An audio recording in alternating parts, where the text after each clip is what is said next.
ചരിത്രം അടയാളപ്പെടുത്തിയ ഒരു റമദാൻ ഓർമ്മയില്ലേ? ആളൊഴിഞ്ഞ തെരുവുകളും അടച്ചിട്ട ആരാധനാലയങ്ങളും കച്ചവടമില്ലാത്ത കടകളും മുഖം മറയ്ക്കുന്നതിനെ വിമർശിച്ചവർ മുഖം മൂടി നടക്കുന്ന കാലം. ദൂരെ ദിക്കുകളിൽ കുടുങ്ങിപ്പോയ ഉറ്റവരെക്കുറിച്ച് ആലോചിച്ച് വെമ്പൽ കൊള്ളുന്ന ഹൃദയങ്ങൾ. മനുഷ്യജീവൻ ഒന്നാകെ ഭീഷണി മുഴക്കിയ മാറാരോഗത്തിനിടയിലും വിശ്വാസിക്ക് ആശ്വാസമായെത്തിയ ആ വിശുദ്ധ മാസം ഓർമ്മയില്ലേ?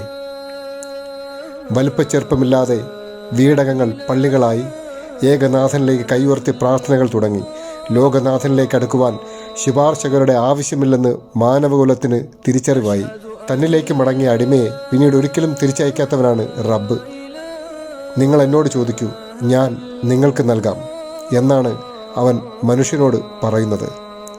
ബാക്കിയായ ആയുഷ്കാലം തീരും മുമ്പ് നമുക്ക് ലോകനാഥനിലേക്ക് അടുക്കാം. അതിനായി പരസ്പരം സഹായിക്കാം. ഖുർആനെ ജീവിതമാക്കാം. ഏവർക്കും റമദാൻ ആശംസകൾ.